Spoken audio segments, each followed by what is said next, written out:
Ийм 8 зүйлсэлтийн ерөнхий шалгалтанд бэлдэж байгаа сурагчид зориулсан номны органик нэгдлийн ангилал бүтэц байгуулал бүлэг сэдвийн зарим бодлогыг бодож тайлбарлая. За 953 дугаар даалгавар органик нэгдлийг хэлхээнийхэн төрлөөр хэрхэн ангилах вэ гэж байна. За тэгэхээр ерөнхийдөө одоо нүүрс ус төрөгчид гэлтгүү тийм ээ органик нэгдлийг хэлхээнийхэн төрлөөр задгаа ба цагирах хэлхээт гэж ангилж байгаа. За энэ дээр болохоор одоо зөвхөн нүүрс ус төрөгчдийн ангиллал байна. Өчил төрөгч агуулсан органик нэгдэлч гэсэн ялгаагүй тийм ээ. Задгаа ба цагирах хэлхээт гэж ангилж байгаа. За шинж нараар нь хансан ханаагүй гэж ангилна. За тэгэхээр бид нарт энэ дээр хансан ханаагүй гэдэг бол одоо холбооных нь төрхөөр буюу одоо шинж чанараар нь ангилж байгаа гэсэн үг. За задгаа ба цагирах хэлхээт гэдэг бол яах нь эхлэхийнхэн төрлөөр ангилж байгаа гэсэн үг.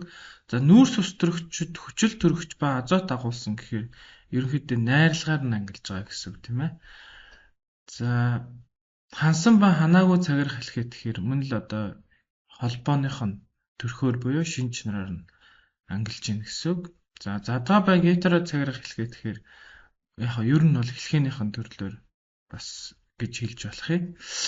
За ингээд бид нарт хэлхээнийхэн төрлөөр гэхээр задгаа ба цагирах хэлхээт гэж ерөнхийд нь хоёр ангилнаа гэдэг. За дараа нь альдгид кетон дээр яг ерөнхийдөө та хэд нөгөө энэ органик нэгдлүүдийн ерөнхий томьёог бол бүгд мэдж байгаа шүү дээ тийм ээ. Тийм учраас зөвхөн би энэ альдгид болон кетон дээр одоо ерөнхий томьёон дээр нь бага зэрэг ялгаа байдаг учраас тэрийг нь хэлж өгье гэж бодоод оруулсан юм. За жишээлбэл 3C-тэй альдгид гэх юм бол ингэн л дээ.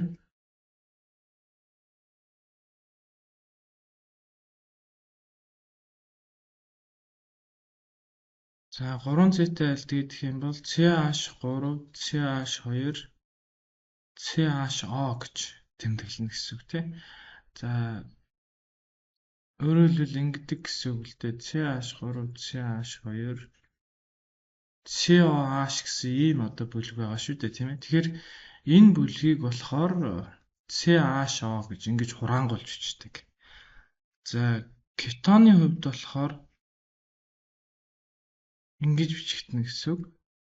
За тэгэд энэ бүлгийг хэрвээ хурааж бичих гэвэл CH3 CO гэж бичдэг. За ийм ялгаатай одоо функционал бүлгээ хурааж бичихийн тухайд ийм ялгаатай. За жишээлбэл хэдүүлээ одоо энийг аваад үзэх юм бол кетоныг аваад үзэх юм бол ингэж байгаа. C3H6O байгаа байхгүй. За тэгэхээр ерөнхий томьёо яах нь вэ? CnH2n O болчихж байгаа гэсэн. За альдгидээ аваад үзэх юм бол мөн C3H6 O болчихж байгаа. За тэгэхээр ерөнхий томьёог нь аваад үзэхээр бас л яах нь CnH2n O болчихж байгаа. Тэгэхээр ерөнхийдөө альдгид болон кетоны ерөнхий томьёо нь бол адил. За юугаар ялгаатай гэхээр мэдээж энэ функционал бүлэгтэй. Давхар холбоотой он захын цэ дээрээ байх юм бол альдгид, захын биш цэ дээрээ байх юм бол яах вэ? Кетон болж байгаа. За тэгэхээр хансан кетоны ерөнхий томьёо гэхээр бол эндээс ингэж сонгогдож болж байгаа. 959 дээр. Харин хансан альдгидийн ерөнхий томьёо гэхээр бид нар энэ дотор ингэж явахаар байхгүй болчиход байгаа байхгүй. Одоо нөгөө энэ бид нар кетонтой адилхан томьёотой гэсэн шүү дээ тий. Тэгэхээр эндээс функционал бүлгээ гаргаа бичсэн байна гэсэн үг. Функционал бүлгээ гаргаад. За функционал бүлгээ гаргана гэдэг нь юу хэлж байгаа юм гэхээр ийм хоёр хэсэг болгоо бичсэн байна шүү дээ. Ингээд тэгээд ингээд. Тэгэхээр эхнийх нь болохоор C2H яах нь 5 болчихж байгаа. Тэгээд CHO гэд. За ингэхээр энэний ерөнхий томьёо нь юу болох юм гэхээр за яг нь ер нь бол CN-ээр илэрхийлэх юм бол CNH2n дээр нэмэх нь 1 CHO болчихж байгаа байхгүй. Тэгээ N нь 2 гэх юм бол C2H5 CHO. Гэхдээ энийг бол яах нь гомологийн одоо энэ 2 учраас 2 дугаар гишүүн гэж хэлж болохгүй шүү дээ. Энэ бол гомологийн 3 дугаар гишүүн ягаад гэвэл 3C-тэй учраас тийм ээ. За ийм ялгааг одоо мэдэж авах нь байна. Альдгид кетоны хувьд ерөнхий томьёо адилхан. Функционал бүлгээ гаргаа бичих юм бол ерөнхий томьёо бага зэрэг ялгаатай. байж болж байна. Тэгвэл одоо функционал логийг гаргаа бичсэн тохиолдолд энэ нь 2 гэхэд 2 дугаар гишүүн гэж хэлж болох байх нь шүү дээ. Яг гэвэл функционал лог дотор нь дахиад нэг цэг байгаа шүү дээ. За дараа нь бид нэр дандаа 6 цэтэй нэгдлүүд юм байна. За жишээлбэл А-д нь гэхээр Э-ийн оронд 6-ыг орлуулахаар C6 H гээд 2-ыг өрчгөн 6 хасах нь яг 6 болох юм байна. Тэгэхээр энэ бол C6 H6 болох нь байна. За дараагийнх нь болохоор C6 гээд H26 12 4-ийг хасахаар 8 болох юм байна. За дараагийнх нь болохоор C6 за эхлээд дан 6-аар үзье. C6H 10 болох юм байна. За дараагийнх нь болохоор C6H 12 болох юм байна. За дараагийнх нь C6H 14 болох юм байна, тийм ээ. Тэгэхээр C6H 14 гэдэг бол энэ юм байна. C6H6 гэдэг бол энэ юм байна. C6H 12 гэдэг бол энэ юм байна. За тэгээд C4 гэхээр энд C4-ийг орлуулах юм бол H нь 2 4-ийн 8 2-ыг хасаад 6 гэхээр зөв хариу нь энэ юм байна.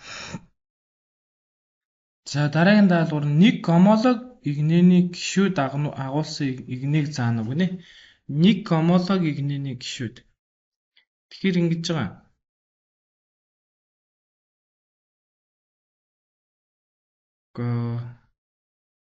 Гомолог игнэ гэдэг нь тий нэг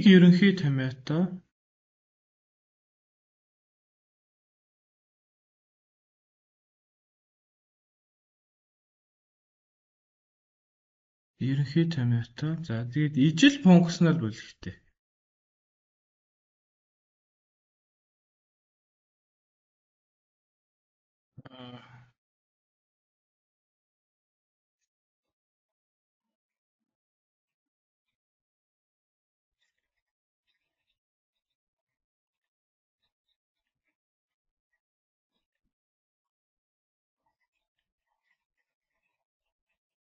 Нэг ерөнхий томьёотой ижил функционал бүлэгтэй нэгдлүүдийг ерөнхийдөө яах нь гомолог игнэ гэж хэлж байгаа байхгүй.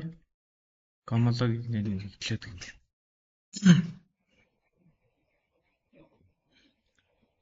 За жишээлбэл сая альдгид дээр ярих юм бол тийм ээ.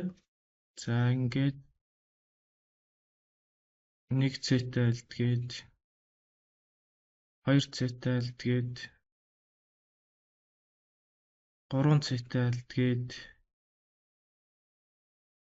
4 цэтэй альдгид гээд эдгээр яах нь гомолог болчих гэсэн үг байхгүй. Нэг гомолог.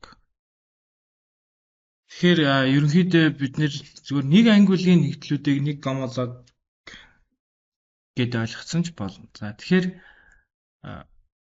хамгийн эхний А нь болохоор энэ дандаа юу вэ? Алкинууд байгаа байхгүй. Алкинууд. Тэгэхээр алкинууд гэхээр мэдээж яах нь бүгдээрээ CH2-ийн хасах нь 2 гэсэн ийм ерөнхий томьёо захирагдана гэсэн үг. За дараагийнх дотор нь ингээд алкин явж ийснаа энд гинтгэн алкин гараад ирж байгаа байхгүй. За дараагийнх нь бас алкин явж ийснаа энд гинтгэн алкин гараад ирж байгаа. За дараагийнх нь болохоор бас ялгаагүй алкие явж ийснаа энд алкин гараад ирж байна. Дараагийнх нь алкан гэж ийснаа энэ дээр яаж гэнэ алкин гараад ирж байгаа. Тэгэхээр зөвхөн нэг ерөнхий томьёо захирагдж байгаа нэгдлүүд гэхээр А нэг байхгүй бүгд алкинууд гэсэн. Өөрөөр хэлбэл А хариултан дээр алкины гомологийн нэгдлүүдийг харуулсан байна гэсэн. За дараа нь 3 цэтэй альдгид байна. Бүхий бодисын гомолог гэж байгаа байхгүй. Энэ бол 3 цэтэй альдгид буюу пропанайл ахгүй пропанайл. Тэгэхээр энэний гомолог гэхээр 3 цэгээс ялгаатай альдгидыг сонгоол гэж хэлж байгаа. 3 цэгээс ялгаатай альдгид. Тэгэхээр энэний гомолог гэхээр 4 цэтэй альдгид байж болно, 2 цэтэй альдгид байж болно тий. Тэгэхээр бид нар энэ 3 цэтийг нь бол яг өөрийг нь сонгож болохгүй. Гэсэн томьёо бүхий бодисын гомологийг сонгож байгаа учраас Энэ альдгид байна. Тийм учраас өөрөөс нь ялгаатай альдгид байх юм бол тэр яах нь гомологийнх нь гишүүн болчих واخгүй. За дараах томьёонуудад хэдэн бодисыг илэрхийлж байна вэ гэж байна. За ийм асуултыг хийхдээ ер нь хамгийн оновчтой нь баг нэрлэл юм бол ойлгомжтой. За эндээс 1 2 функционал ойр талаас гээд ингээд дугаарлах юм байна. 4 гээд дугаарлчихж байгаа. Тэгэхээр бутан тэгээд 2 оол гэж нэрлэгчээ. Аатах. За B нь болохоор за функционал бүлэг ойр талаас гэхээр эндээс 1 2 3 гээд дугаарлчих юм байна. Тэгэхээр энэ халагчтай болчлоо. За 2 дугаар C дээрээ метилтэй. За тэгээ үндсэн хэлхэндээ 3 C-тэй учраас прop. За үндсэн хэлхэнд нь давхар холбоо байхгүй учраас пропан. Тэгээд 1-р C дээр OH-тай учраас 1 оол. За C нь болохоор 1 2 3 гээд дугаарлчих. Энэ дээр халагчтай. Тэгэхээр мөн адилхан яах нь 2 метил тэгээд пропан 1 оол боллоо.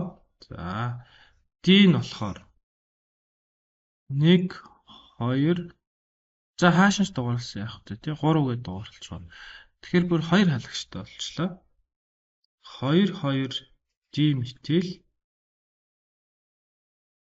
2 2 D метил. За тэгээ үндсэн хэлхэндээ 3 C-тэй пропан тэгээд 1 оол. За E нь болохоор 1 функционал ойр талаас 2 3 4 гээд дугаарлчлаа. Үндсэн халагч байхгүй юм байна. Тэгэхээр бутан 2 оол. За тэгэхээр энэ хоёр ижлэх юм байна. Тийм ээ. Энэ хоёр бас ижил адил байна.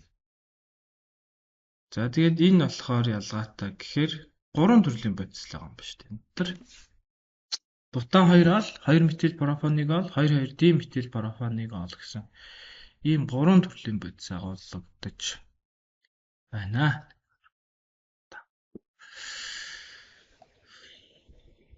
За 985 дугаар даалгавар амин хүчил нь ямар шинжийг үзүүлэх вэ гэж байна. За тэгэхээр зүгээр альфа амин хүчлээр жишээлээд үзье.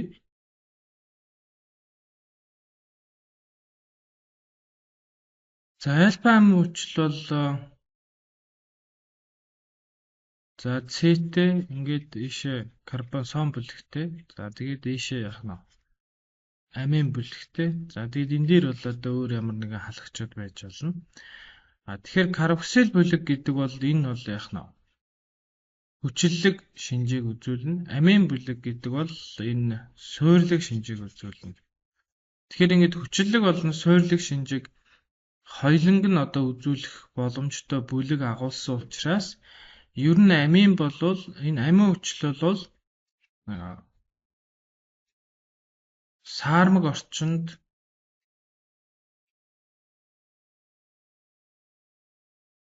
ийм одоо цвитрион гэж нэрлэдэг тийм ээ. Ийм ион хэлбэртэй байдаг. Тэгэхээр ерөнхийдөө амин хүчлийг бол саармаг шинжтэй гэж үзэж болно. Яг гэвэл энэ хүчлэг шинжтэй буюу карбон хүчлийн бүлгээс устөрөгчийн протон амин бүлэг рүү шилждэг гэсэн үг. За эндээс үндэслээд амин хүчил бол одоо стандарт нөхцөлд ийм ионы хэлбэртэй оршдог гэсэн үг. Тэгэхээр саармаг буюу амфитер шинжтэй л гэлтэй тий хүчлийн болон суурийн шинжийг хоёуланг нь үзүүлнэ гэсэн үг. За дараах амин хүчлүүдээс гетеро цагирагт бүлэг агуулсан амин хүчил гинэ. Гетеро цагирагт гэдэг чинь тийм ээ цагираг дотор нүүрс төрөгчөөс өөр атом ороод ирэх юм бол гетеро цагирагт болно. За гетеро цагирагт гэхээр ерөнхийдөө хоёр л байна шүү дээ тийм ээ. Гетеро цагирагт бүлэг агуулсан амин хүчил гэж байгаа юм чинь. Амин бүлэг байна. Дээрээс нь карбоксил бүлэг байна. Тэгтээ гетеро цагираг агуулсан. За ингээд энэ нь бол хоёр юм байна. За дараа нь хөхөр агуулсан амин хүчил хэд байна вэ гэж байна. За энд хөхөр агуулсан байна. Энд хөхөр агуулсан байна. Дахиад нэг хөхөр агуулсан юм байна уу? За 2 гээд энд байна шүү дээ. За арматик бүлэг агуулсан амин хүчил гэж байна. Энэ байна. Энэ байна. Дахиад энэ байна гэд 3 гэсэн. За ингээд зөв хариу нь D. За органик нийтлийн томьёог илэрхийлэх олон хэлбэр байдаг гэж байна тийм ээ. За Ад нь бол одоо дэлгэмэл томьёо байна. За дэлгэмэл томьёогоор илэрхийлж болно. За B'д нь бол одоо холбоосон томьёо байна. За холбоосон томьёог одоо маш их хэрэгжилж байгаа. За D'д нь бол одоо эмфирик томьёо байна. Хамгийн бага бүхэлдээ харьцаагаар илэрхийлсэн тийм ээ. C'д нь бол одоо молекулын томьёо байна. Тухайн нэгдлийн найрлагад ямар атомууд одоо хэдэн ширхэг байгаа вэ гэдгийг илэрхийлж байгаа тийм ээ. Эмпирик гэдэг бол тэр атомуудын хамгийн бага бүхэлдээ харьцаагаар илэрхийлж байгаа. За ингээд E'д нь бол яах нь хураангуй томьёо. Бид нар органик нийтлийн бүтцийн байгууллагыг ийм олон одоо томьёогоор одоо илэрхийлж сурсан байх шаардлагатай байх нь. Тэгэхээр бид нарт Бутианы хураангуй томьёо аль нь вэ гэж байгаа учраас E хариуг сонгоно. За дараа нь тооцоо орж ирж байна. Нэгэн нэгдлийн найрлагад 48 г нүүрс төрөгч, 12 мол ус төрөгч, 1204-ийг үржих нь 24 зэрэг ширхэг хүчил төрөгчийн атом агуулдаг бол энэ нэгдлийн томьёог тогтооно гинэ. За нүүрс төрөгчийн атомынхаа эмпирик томьёог олох юм байна. Тэгэхээр нүүрс төрөгчийн атомынхаа молийг олно гэсэн үг. 48 г С үржих нь 1 мол С бол 12 г тийм ээ. За ингээд за тэгээд грамтайгаа хурагдаад гэдэг 4 мол С гэж гарч байгаа юм байна. За ус төрөгчийн моль нь бол угаасаа шууд өгчжээ. 12 мол гэд. За дараа нь хүчил төрөгчийн моль олох юм байна. Тэгэхээр хүчил төрөгчийн хувьд болохоор ширхгээр өгөгдсөн юм байна. 10-24 гэдэг өгчээ. Тэгэхээр үржих нь 1 мол хүчил төрөгчийн атом бол 602-ыг үржих нь 10-23 зэрэгт ширхэг. За тэгэхээр энэ бол 2 мол л гэж гарах юм байна л та. За ингээд ерөнхийдөө юу болчих вэ гэхээр C4H12O2 болчлоо гэсэн үг. За бүгдийг нь 2-т хуваачих юм бол C2H6O болчлоо гэсэн.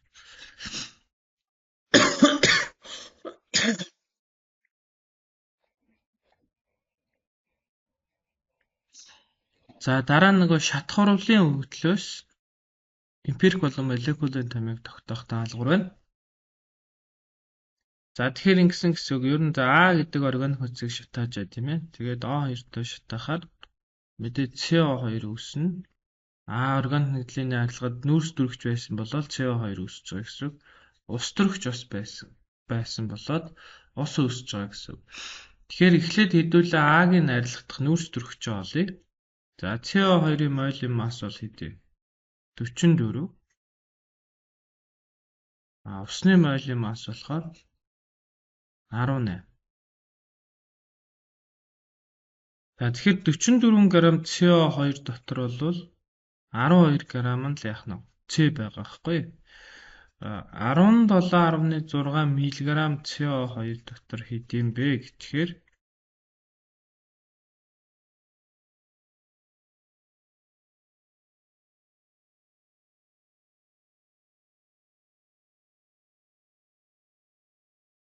хоёрыг үржих нь 17.6 хуваахан 44 гэхээр 4.8 мг. 4.8 мг С гэсэн үг. За одоо тэгвэл усан доторх ус төрөгчөө олъё.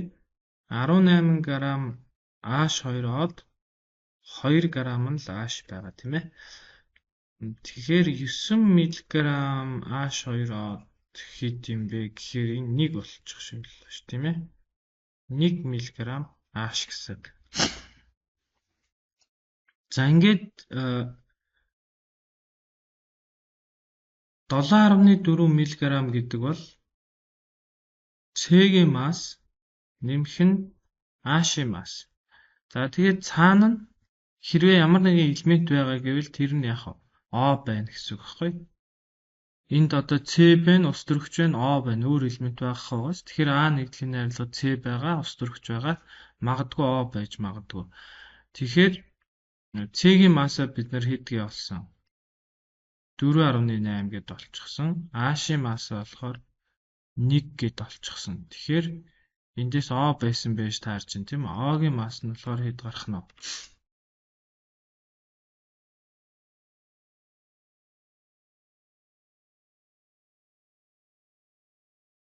1.6 мг гарч байгаа байхгүй юу? 1.6 мг. За эндээс С-ийн мойлоо олох юм бол 1 моль нь 12 шүү дээ тийм ээ. Тэгэхээр 4.8-ыг хуваах нь 4-ийг үржих нь 10-ийн сөрөг 4 зэрэгт моль.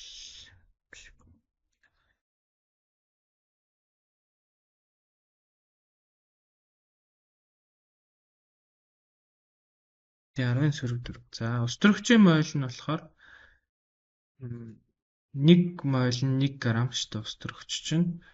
Тэгэхээр 1-ийг үржих нь 10-ийн сөрөг 3 зэрэгт моль болох юм байна. За хүчил төрөгчийн моль болохоор чинь 1 моль нь энэ дандаа атомын массыг олоод байгааг та бас сайн анзаарах хэрэгтэй тийм ээ. Атом. Тэгэхээр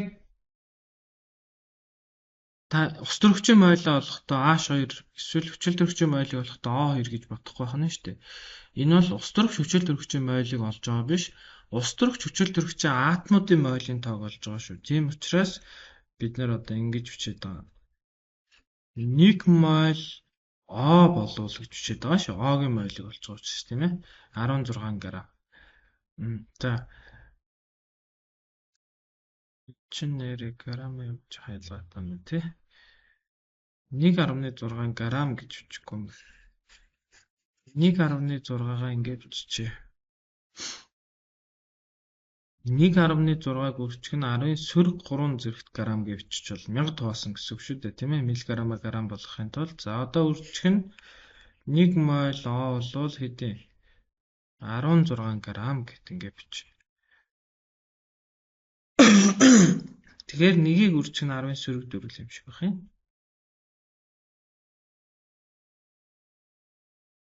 За одоо энэ 3 молио яах нь вэ? Хүлтэй харьцан шилжүүлнэ.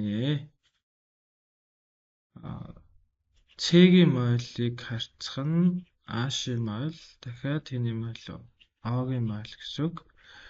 С-ийнх нь 4-ийг үржих нь 10-ийн сөрөг 4. H-ийнх нь 1-ийг үржих нь 10-ийн сөрөг 3. O-гийнх нь 1-ийг үржих нь 10-ийн сөрөг 4. Ингээ бүгдийг хэд туваах нь вэ? 1-ийг үржих нь 10-ийн сөрөг 4 хуваачих юм байна. Тэгэхээр 4 10 1 болох юм байх. Тэгэхээр C4H10 O болж байгаа юм байна. За дараа нь болохоор уг нэгдлийн молекул масс нь хөхөр 6-гийн оксидын молекул массаас бага гэж байна. Тэгэхээр SO3-ийн молекулын массыг олох юм бол 80. Тэгэхээр бидний олсон нэгдлийн молекулын масс 80-аас байгаа хэвээр байхгүй. Тэгэхээр 12-ыг 4-өөр үржүүлэхээр 48, дахиад 10-ыг нэмэхээр 58, дахиад 16-ыг нэмэхээр 74 гэхээр 80-аас бага байгаа байхгүй. Молекулын масс нь. За тэгэхээр C4H10 гэдэг бол спирт гэсэн үг. Спирт. Тэгэхээр 4C-тэй спирт учраас мэдээж бутантай. Гэхдээ энэ диол гэх юм бол 2 атом тулаа явчихна. Зүгээр бутан 2 бол нэг л OH-тай гэсэн үг шүү дээ. За дараагийн даалгавар нэг нь нүүрс ус төрөгчийн агаартай харьцуулсан нэгт нь 2.9 гэж байгаа байхгүй юу? За тэгэхээр эндээс ингэсэн үг.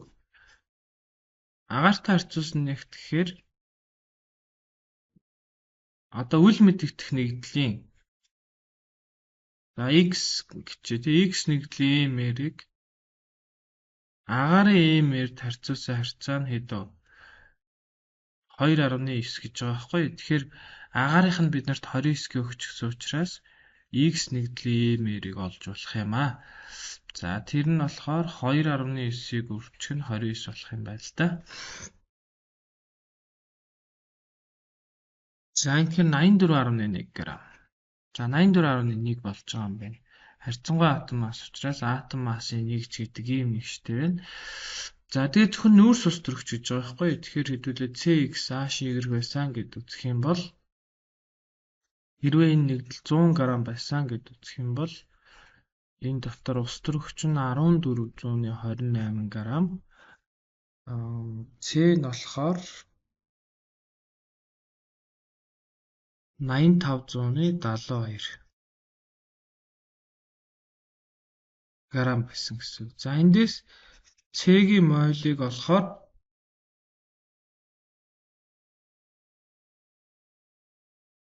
6 1 2 3 гээд гарч байна. Харин H-ийн моль бол яах нь 14 28 хэвээрээ гэсэн үг шүү дээ, тий.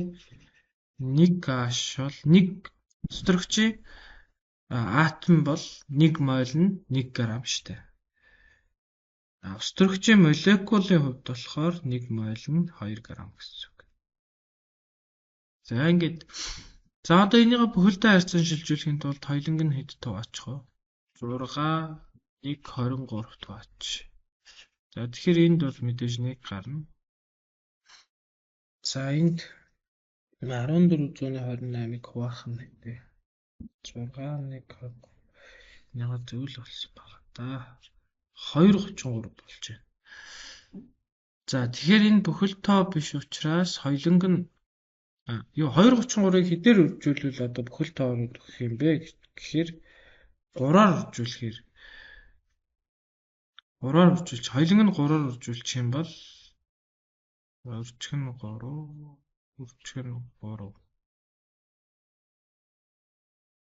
гэхээр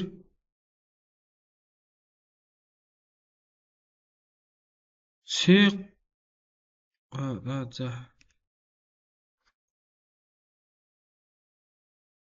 хоёуланг нь 3 үржүүлчихээр энд 3 болоод энд 7 болж байна. За тэгэхээр эмпириктэй маань C3 H7 гэсэн. За энэний молекулын масс нь хэдв? Харьцангуй молекул масс нь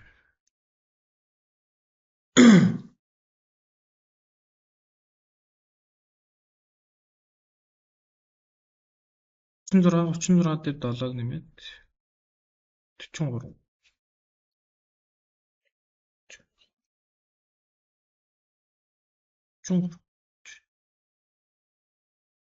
43. За тэгэхээр 84-ыг 43-т хуваахаар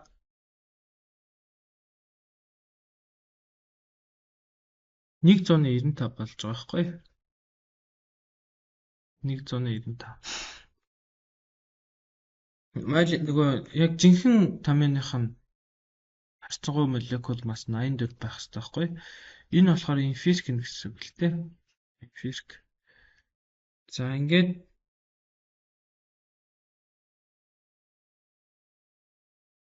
за C одоо ингэх штэ. C3H7-г л хэдээр үржүүлэх нь вэ? 195-аар үржүүлнэ гэсэн үг шүү дээ. За тэгэхээр C6 195 47 гэхээр за H1365 гарч байна. За тэгэхээр ямар ч үсэн энэ нэгдэл бол C6-тай байх юм байна. Тэгэхээр C6 гэхээр хэрвээ алкан гэвэл 14 болчихно. Алкан гэвэл C6H12 болчихно. Тэгэхээр эндээс бид нэр M-ийн тооцоод үзэхээр 72 дээр нэмэх нь 12 гээд 84-гээ таарж байгаа гэсэн үг байхгүй. Тэгэхээр уг нь эмпирик томьёо энэ чинь 12-ыг өрчин 6. Эмпирик томьёо гарахад байсан юм. 12-ыг өрчин 6. 72 нэмэх нь 12 84. Энэ дээр хаана налтчих вэ? 100-аас хасах нь 1428. 8572 хуваах нь 12. Энэ дээр буруу хуваацсан ба шүү дээ. Тэгээд цаашаа бүрсгэрээ авчиж.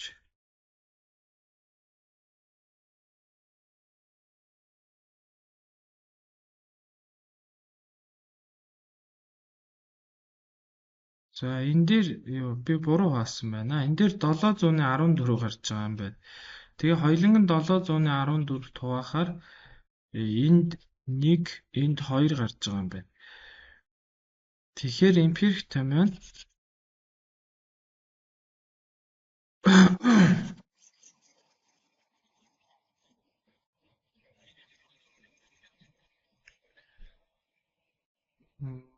Тэгэхээр эмпирик томьёо нь C H2 болчихж байгаа юм байна. За эмпирик томьёоны EM-ээр нь гэхээр 14 болж байгаа юм байна. Тэгэхээр 84-ыг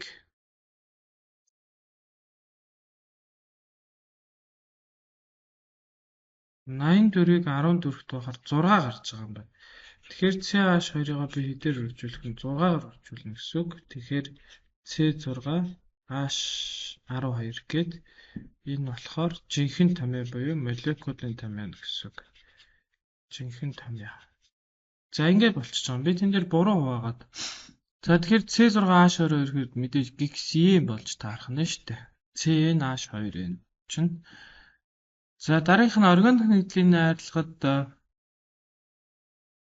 за CX HY атом биш үү? Тэ OZ итгэжи энэ нэгдлээс хэрвээ 100 г байсан гэж үзэх юм бол C64.6 г H нь болохоор 1351 г, O нь болохоор 2165 г. За эндээс C-ийн мойл нь 64.6-ыг хуваах нь 12 гэхээр за C-ийн мойл нь 5 3 8 3 гэж гарч байна. За H-ийн мойл нь болохоор 1351 хэвээрээ. За O-гийн мойл нь болохоор 1 мойл хүчил төрөгч 16 гэхээр 2165-ыг хуваах нь 16 гэхээр 1 5 3 5 3 гэж гарч байгаа юм байна. За тэгэхээр эднийг бүхэлдээ харьцан шилжүүлэхийн тулд бүгдийг хэд хуваах нь 1 3 53 хуваана. 5 383-ыг хуваах нь 1 3 53. За тэгэхээр энэ бол 4 гарч байна. 1351-ийг хуваах нь 1 3 53. Тэгэхээр энэ 10 гарч байна. Тэгээд энд өөрийн нөхөд нугаад 1 гэсэн үг шүү дээ. C4H10 O. За тэгээд энэ нэгдлийн ус төрөгчтэй харьцуулсан нэгт нь хэд гэж байна? Ус төрөгчтэй харьцуулсан нэгт гэхээр за X нэгдлийн EMR-ыг ус төрөгчийн EMR буюу 2-т харьцуулахад 37 гарсан гэсэн үг. Тэгэхээр X нэгдлийн EMR нь 74. За тэгэхээр бид нэр энэний EMR-ыг болоод үзэх юм бол 12-ыг өрчгөн 4 нэмэх нь 6 нэмэх нь 10 нэмэх нь 16 гэхээр 48 58 74 гэж таарч байгаа юм тий. За ингээд зөв хариу нь B боллоо. За нэгэн төрлийн тосны дээд хүчлийн үлдэгдэл агуулсан нийгэм мойл тосыг гэж байгаа байхгүй. За тэгэхээр тос гэдэг бол гэлцрийн болон дээд карбон хүчлийн дундаас одоо ус ялгаруулж үүссэн нэгдлийг тос гэж нэрлэж байгаа. Бас та хэрэг болох байх гэдэг үүднээс би тос үүсэх урвалыг бичье. За энэ бол бидний мэддгээр пропан 1 2 3 триол. За энэ дээр 3 моль эр соныг нэмнэ. 3 моль карбон хүчил нэмэх нь шүү дээ. За тэгээд эндээс одоо энэ дээр эфирч хурал явагдаад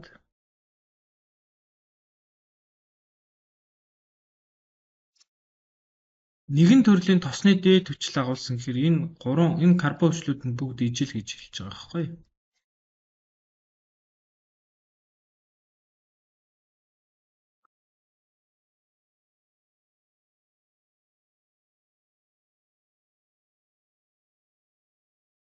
За ингээд цаана яах нь 3 моль ус үүсгэнэ шүү дээ.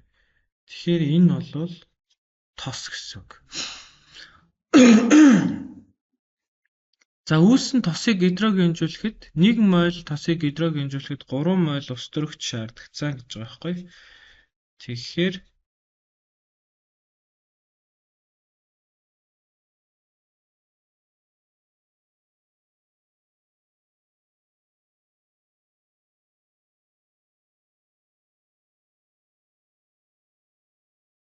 за ингээд энэ дээр энэ 1 моль гэсэн үг шүү дээ. 3 моль ус төрөгч нэгдүүлнэ гэсэн үг. Тэгэхээр тэд нар хаана очиж нэгдэх юм? Мэдээж ээр дээр л очиж нэгдэнэ гэсэн үг. Ээрүүд нь ханаагүй байсан гэсэн үг. Тэгэхээр 3 моль ус төрөгч нэгдэнэ гэдэг нь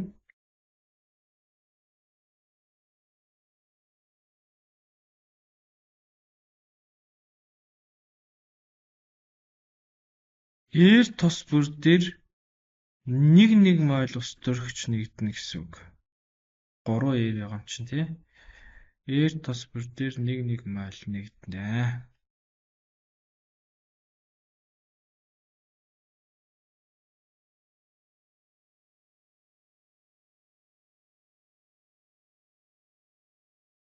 За тэгэхээр бид нэр эндээс ямар дүгнэлт хийх юм бэ гэхээр ээр вертикалийн найрлагад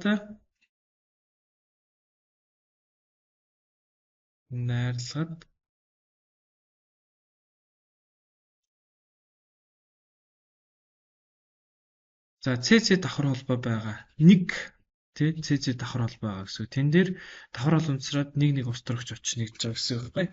Тэгэхээр H2-ыг нэгдэлж байгаа гэсэн үг шүү дээ. Энэ дээр л яах нь H2 нэгдээд тэгээд улмаар хансан болж байгаа гэсэн үг байхгүй.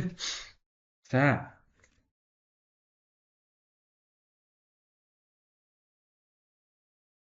тэгэхээр ээрийн найрлагад нэг л яах нь давхар холбоо байгаа гэсэн үг.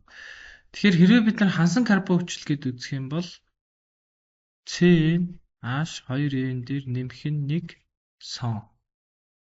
Энэ бол юу байх нь? Хансан карбон хүчил гэсэн үг. Нэг давхар холбоо агуулсан гэхээр 2 ус төрөгч дутуу гэсэн үг байхгүй. Тэгэхээр хасах нь 1 сон болно гэсэн. 2 ус төрөгч дутуу учраас CN дээр нэмэх нь 2n дээр нэмэх нь 1-ээс л 2-ыг хасна шүү дээ. Тэгэхээр 1-ийг хасахаар 2n болно. Дахиад 1-ийг хасахаар 2n-ээс хасах 1 болно. Энэ болохоор ханаагүй гэсэн үг тийм. Ханаагуудаа яах нь? Нэг ширхэг 2 ч холбоо агуулсан гэсэн үг байхгүй. За тэгэхээр зөв хариу нь яах нь? D болж байна гэсэн үг. За дараагийнх нь нэг атомд хансан спиртүүд гэсэн ерөнхий найрлагатай байдаг. Харьцангуй молекул масс 88 байх нэг атомд спиртийн тамиг бол гэж. Тэгэхээр ерөнхийдөө ийм бодлогыг боллоо шүү дээ. Бодох хамгийн хялбар арга нь болохоор за ийм яриа болно. Нүүрс төрөгчийн масс 12. Тэгэд N-ээр үржүүлнэ. N ширхэг нүүрс төрөгч байгаа шүү дээ. Ус төрөгчийн масс 1. Тэгээд 2N дээр нэмэх нь 1-ээр үржүүлнэ. Нэмэх нь хүчил төрөгчийнх 16, ус төрөгчийнх 1. Ингээд хэдтэй тэнцүү байх нь 88-д тэнцүү гэж байгаа байхгүй. За тэгэхээр энийг эмхтгэхээр 14N дээр нэмэх нь 18 болчихж байгаа гэсэн. Тэгээд 88 14N тэнцүү 70 N тэнцүү 5 гэсэн. Тэгэхээр C5 H11 OH за H уршин оруулаад бичих юм бол C5 H12O болчихно. Тэгэхээр зөв хариу нь D гэсэн.